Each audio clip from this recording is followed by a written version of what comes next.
when they came to arrest him, he told Peter, put your sword aside. If I wanted, now I can cut 12 legions. I can cut 12 legions. So he could cut 12 legions, but he set it aside. They arrested him. You arrest the master, you arrest the King of Kings.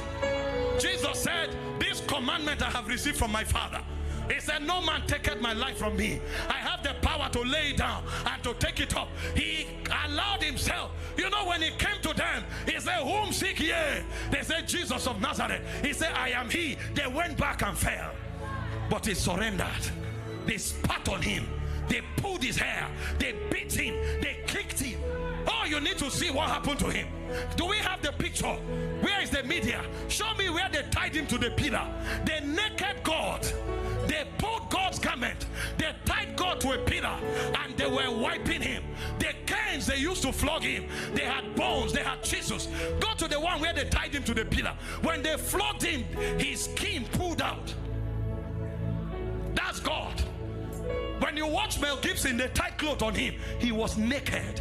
Everywhere they flog God, the skin peeled. How can Creator be molested by creation? They spat on him. The scripture that described this act was Isaiah 12. If you read Isaiah 52 verse 14, they pulled his beard, they spat at him. Can we have that scripture? Well, I'm coming back to this.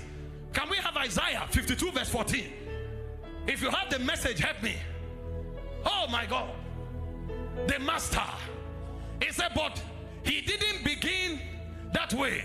At first, everyone abhorred him. You know what appalling means? Disdain. He said they abhorred him. They said he didn't even look like a human. When they finished dealing with him, even a pig looked better than him. They ruined his face. They disfigured him beyond recognition. So when they finished punishing him, when you saw him, you asked, what creature is this? What is this animal? He didn't look like a human being. He was disfigured. And in that state of disfigured countenance, they gave him a cross. And he trekked for almost 1 kilometer. God was helpless. God fell 3 times. God. People were looking and mocking. People wanted to help God. Some were cleaning his face. God. And the Bible called it love. That's why Jesus said, no love is greater than this, that a man lays down his life for you. He didn't just lay his life, he laid it down in shame like a criminal. And then they hung God on the cross. 6 hours. Look at the picture of the cross. The one you saw in the movie, he was hanging straight. They don't hang people straight. When people hang on the cross, they are bent over because you can't even be straight. You are hanging. So what it meant was that he was depressing his diaphragm. He couldn't breathe. Every time he breathed, he had to pull the nail on his wrist up to breathe for 6 hours. That's love. That's love for you and I. When they put a crown on him, it was thorns. And the point came. The biggest of all persecution was when the father turned his back and he cried, Eloi, Eloi. In the history of divinity, they had never separated. Eloi, Eloi. That's spiritual death. Why hast thou forsaken me? It's called the love of God. Do you know why we are audacious when we go out?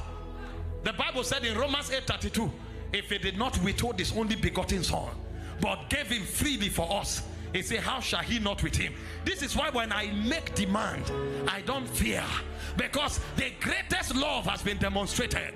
There's nothing God cannot give me. He gave me Christ, and he gave me Christ with everything. This is why you should ask God for anything,